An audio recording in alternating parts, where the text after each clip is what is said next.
भारत ने अंतरिक्ष के क्षेत्र में रचा नया इतिहास। सौर मिशन आदित्य L1 लैग्रेंजियन बिंदु के अपने गंतव्य स्थान पर पहुंचा। प्रधानमंत्री मोदी ने भारत की इस उपलब्धि पर देशवासियों को दी बधाई।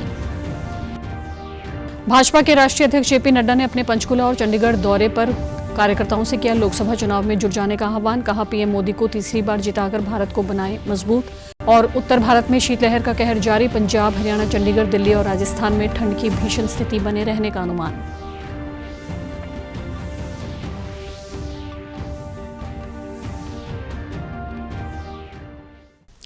नमस्कार, चंडीगढ़ से आपका स्वागत है। मैं हूं भानुप्रिया। अब समाचार विस्तार से।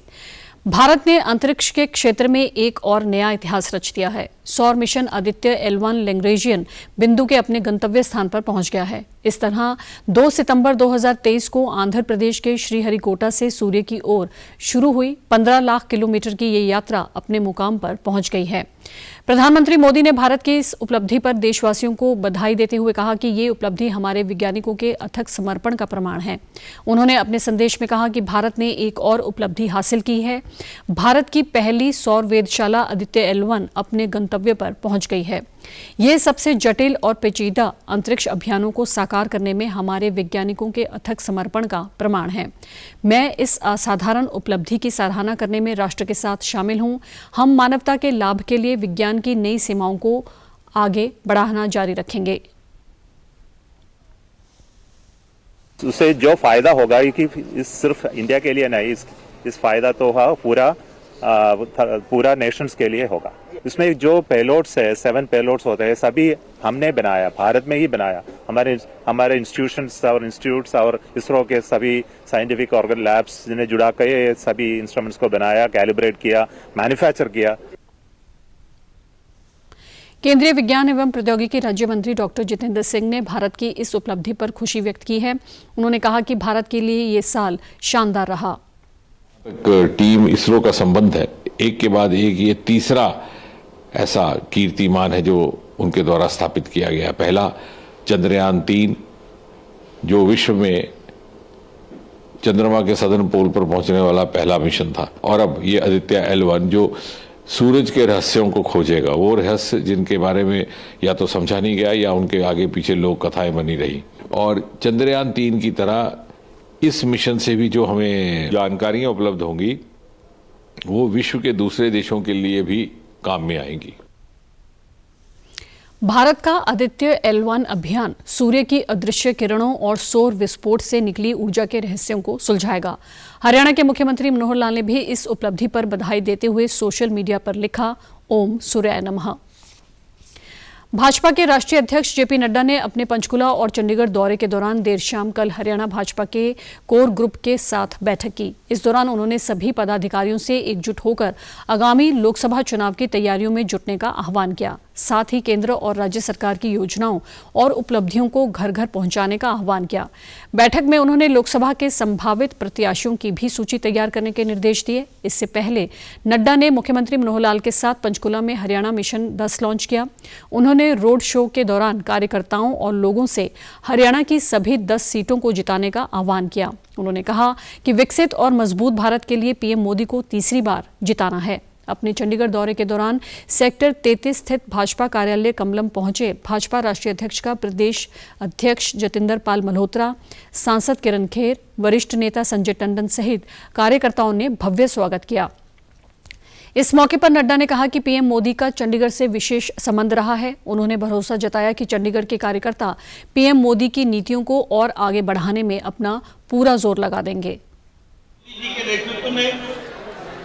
एक मजबूती के साथ दुनिया में अपने आप को स्थापित करता हुआ और भारत को मजबूत करता हुआ आगे बढ़ा। हमें गौरव और गर्व है कि ऐसी शख्सियत हमारे पार्टी के हैं और हमारे नेता हैं, ये हमारे लिए गौरव का जो चंडीगढ़ से विशेष संबंध है, ये हमको और हम सबको और गौरवान्वित करता है। ये भी उन्होंने यहाँ पर हर सेक्टर में मीटिंग ली है, पार्टी को खड़ा किया है और आज देश को नेतृत्व करते हुए आगे बढ़ रहे हैं। इस मौके पर प्रदेश अध्यक्ष जतिंदर पाल मल्होत्रा ने कहा कि वे राष्ट्रीय नेतृत्व के मार्गदर्शन से लोकसभा चुनाव में चंडीगढ़ की सीट जीतेंगे। इस दौरान जेपी नड्डा ने चंडीगढ़ भाजपा कोर कमेटी की बैठक की और यहां के राजनीतिक हालात के बारे में जानकारी ली, साथ ही संगठनात्मक दिशा निर्देश भी दिए। पंजाब के मुख्यमंत्री भगवंत मान ने ऐलान किया है कि राज्य भर में सिंथेटिक ट्रैक वाले किसी भी खेल मैदान में गणतंत्र दिवस की परेड नहीं होगी। उन्होंने कहा कि 26 जनवरी पर होने वाले समारोहों के दौरान सिंथेटिक एथलेटिक ट्रैकों को छोड़कर बाकी खेल मैदानों या स्टेडियमों में ही परेड होगी। समारोह के दौरान वाहनों या अन्य मशीनरी की आवाजाही ट्रैक को नुकसान पहुंचाती है। मुख्यमंत्री ने कहा कि गणतंत्र दिवस पर लुधियाना में होने वाला समारोह भी पंजाब कृषि यूनिवर्सिटी में ही होगा। उन्होंने कहा कि पंजाब सरकार राज्य भर में खेलों को बढ़ावा देने के लिए वचनबद्ध है और खिलाड़ियों या खेलों के बुनियादी ढांचे के किसी भी तरह के नुकसान के बारे में सोचा भी नहीं जा सकता। पंजाब सरकार ने कल प्रदेश की तहसीलों और सब तहसीलों में इंतकाल के लंबित मामलों को निपटाने के लिए विशेष कैंप लगाए। पंजाब के राजस्व मंत्री ब्रह्मशंकर जिम्पा ने बताया कि इन कैंपों के दौरान इंतकाल के लंबित पड़े 31,538 मामले निपटाए गए हैं। एक दिन में इतने इंतकाल दर्ज करने का ये नया रिकॉर्ड है। कैबिनेट मंत्री ने होशियारपुर, फगवाड़ा, फिल्लौर, लुधियाना और शहीद भगत सिंह नगर तहसीलों का दौरा करके कामकाज का जायजा लिया। इस बारे में प्राप्त हुई रिपोर्ट के अनुसार सबसे ज्यादा 6,265 इंतकाल लुधियाना जिले में दर्ज किए गए। इसके बाद गुरदासपुर जिला दूसरे स्थान पर रहा, जहां 2,806 इंतकाल हुए। वहीं पटियाला में 1,818, होशियारपुर में 2,686 और जालंधर में 1,718 इंतकालों का निपटारा किया गया।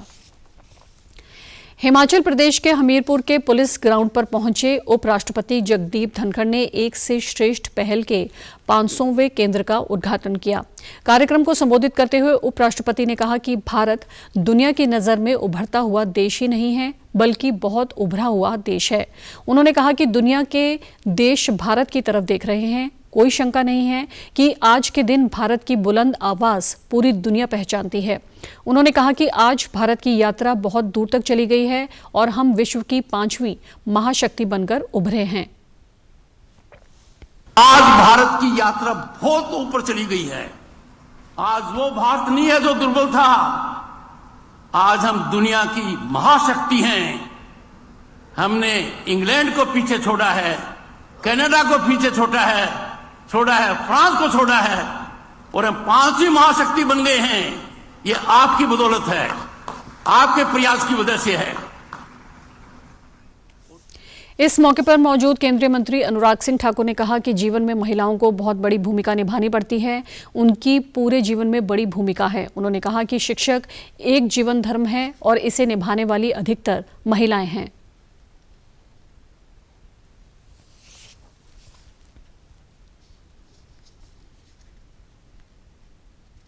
ये जितने कार्यक्रम चलते हैं, चाहे अस्पताल हो, सांसद मोबाइल स्वास्थ्य सेवा, इसमें 85% जिनको नौकरी मिली है, डॉक्टर, लैब टेक्नीशियन या बाकी, ये महिलाएं हैं।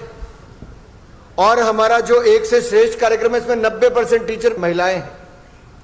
ऐसे जो आपको जीवन के लिए अलग अलग कार्यक्रमों में सिखाया जाता है, वो महिलाएं हैं। हमारे सांसद खेल महाकुंभ में भी महिलाएं बढ़ चढ़कर आगे भाग ले रही हैं। उन्होंने कहा कि हमारे एक से श्रेष्ठ कार्यक्रम में भी 90% से ज्यादा शिक्षक महिलाएं ही हैं। हमारे सांसद खेल महाकुंभ में भी महिलाएं बढ़ चढ़कर भाग ले रही हैं।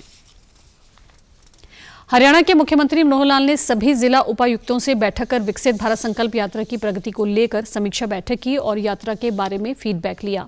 इस दौरान मुख्यमंत्री ने बताया कि राज्य में 30 नवंबर से शुरू की गई ये यात्रा दिन प्रतिदिन नागरिकों में नया जोश भर रही है।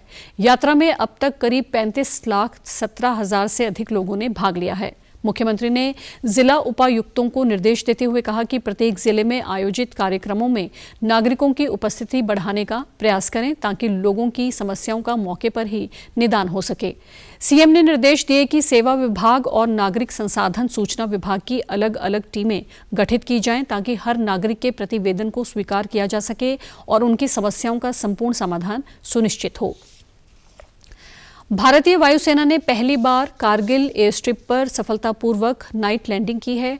वायुसेना ने यहां पर रात के समय कारगिल एयर स्ट्रिप पर C-130G सुपर हरक्यूलियस विमान को लैंड करवाया है। भारतीय वायुसेना ने सोशल मीडिया प्लेटफॉर्म X पर वीडियो शेयर कर इसकी जानकारी दी है।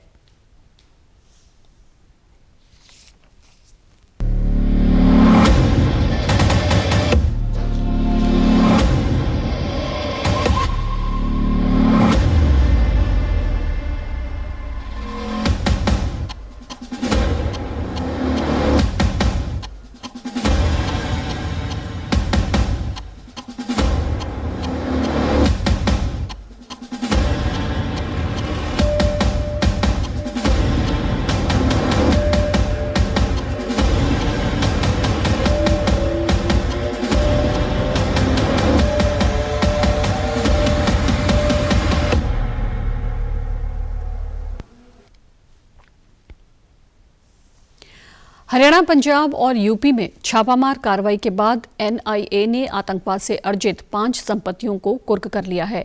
इनमें 4 आतंकवाद, गैंगस्टर व ड्रग तस्कर गठजोड़ से संबंधित हैं। आतंकवाद गैंगस्टर मामले में कुर्क की गई एक SUV सहित 4 संपत्तियां लॉरेंस बिश्नोई गिरोह के सदस्यों की हैं। वहीं आतंकी गिरोह के सदस्यों को आश्रय देने वाले विकास सिंह का लखनऊ में एक फ्लैट, फाजिल्का में आरोपी दलीप कुमार की 2 अन्य संपत्तियां कुर्क की गई, जबकि हरियाणा में जोगिंदर सिंह के नाम पर पंजीकृत एक SUV जब्त की गई है। NIA के अनुसार जोगिंदर सिंह गिरोह के सदस्यों को हथियार और गोला बारूद के परिवहन के लिए अपनी SUV का उपयोग करने की अनुमति देकर उनकी सहायता कर रहा था। NIA के प्रवक्ता ने बताया कि दलीप की संपत्ति का इस्तेमाल हथियारों के भंडारण, उन्हें छिपाने और गिरोह के सदस्यों को शरण देने के लिए किया जा रहा था। दिल्ली, NCR समेत पूरे उत्तर भारत में शीतलहर का कहर लगातार जारी है, जहां मौसम विभाग ने पंजाब, हरियाणा, चंडीगढ़, दिल्ली और राजस्थान में ठंड की भीषण स्थिति बनी रहने का अनुमान जताया है। ठंड से बचने के लिए लोग अलाव का सहारा ले रहे हैं। मौसम विभाग ने कहा है कि 8 से 9 जनवरी को पश्चिमी विक्षोभ के कारण स्थिति में थोड़ा सुधार होगा। हिमाचल में येलो अलर्ट जारी किया गया है। कई जगहों पर धुंध और कोहरे के चलते दृश्यता भी काफी कम हो गई है, जिससे रेल सेवा के आवागमन पर भी सीधा असर पड़ा है। ट्रेनें 14 घंटे तक की देरी से चल रही हैं। दिल्ली, NCR में न्यूनतम तापमान 8.4 डिग्री सेल्सियस रिकॉर्ड किया गया, जिस वजह से ठिठुरन भी बनी हुई है। दिल्ली की शिक्षा मंत्री आतिशी ने ट्वीट किया कि ठंड के कारण नर्सरी से कक्षा 5 तक के छात्रों के लिए स्कूल 12 जनवरी तक बंद रहेंगे। हरियाणा में मौसम विभाग ने बूंदाबांदी और ओलावृष्टि की संभावना जताई है। और आप हमारे समाचार YouTube channel DD news Chandigarh, Facebook DD news Chandigarh और social media X DD news CHD पर भी देख सकते हैं। इसी के साथ चंडीगढ़ से समाचारों का सिलसिला समाप्त होता है। नमस्कार।